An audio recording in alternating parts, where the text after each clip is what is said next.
This one is pretty hard to get it to flow. If you're not used to doing these kind of arpeggio shapes, then I suggest you just take any of the shapes rather than playing the whole thing, and just practice those on their own first, because you will need to get used to applying this kind of extension with the left hand, especially mixing it up with sweeps and so on, the way that I do it. So let me show you what the pattern is. We're going to play an A minor. We're going to sweep it here with the left hand, and I'm using fingers 1 and 2, beg your pardon, 1 and 3, then 2 here, barring across 2 strings, and then barring at the top here. Whoops. And then on the top, I'm playing this. That is literally, it's just a pentatonic shape here. So we get frets 17, 20, 22 and 24. So we're doing exactly what we did before. Hammer, hammer, tap, pull off, pull off, pull off. And then just descend through your sweep as you did before. So that's basically what we're going to be applying to each and every arpeggio shape in this sequence.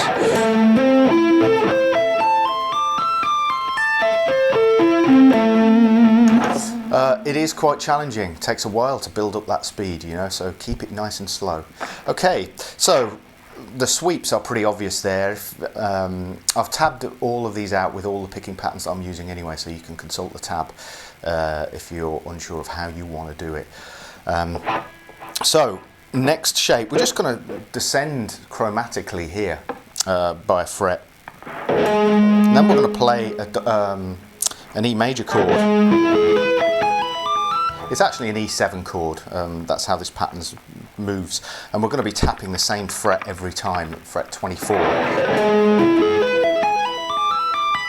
So here we have, I'll do it nice and slowly.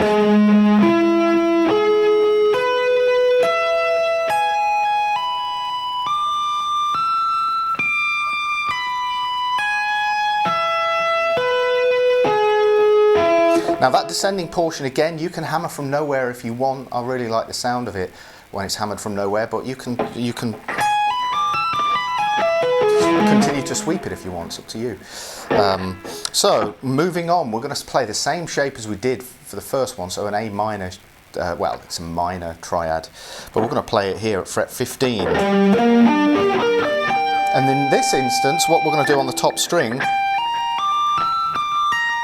we're going to play this kind of minor 6 shape.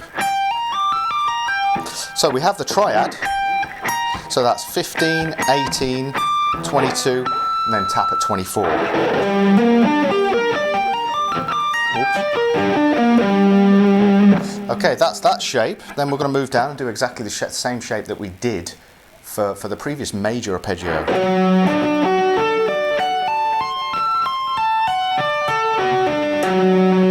Okay, once more.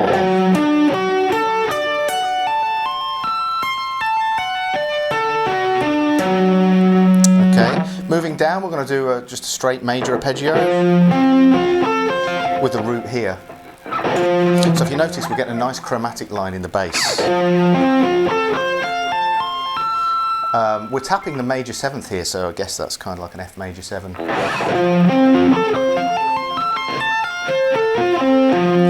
And here, because of the nature of where the fingers lie, you really have to pick each one of these. So moving on, major arpeggio. So same as before, but this time we're going to change the shape a bit. We're actually going to play an E minor triad on the top string. So that's 12, 15, 19, tap at 24. Bit stretchy, but this is good. It's a good. That's why I've called this the guitar gym. It's a good solid workout. So once you've done that, we're going to descend with that major shape. Then we're going to move down here. It's a D minor triad, and we're going to tap the 9th at fret 24, so that gives us the 9th here, so you get kind of like a minor triad there with an added 9th. Great sound. Then we're going to simply shift up and play an E major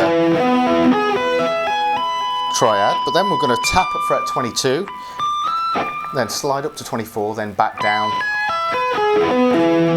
finish the shape, slide up to 17, and that's the whole pattern. It's pretty challenging, but you know, break these down, do these arpeggios separately, work on them nice and slowly, then only when you feel ready, try and put it all together.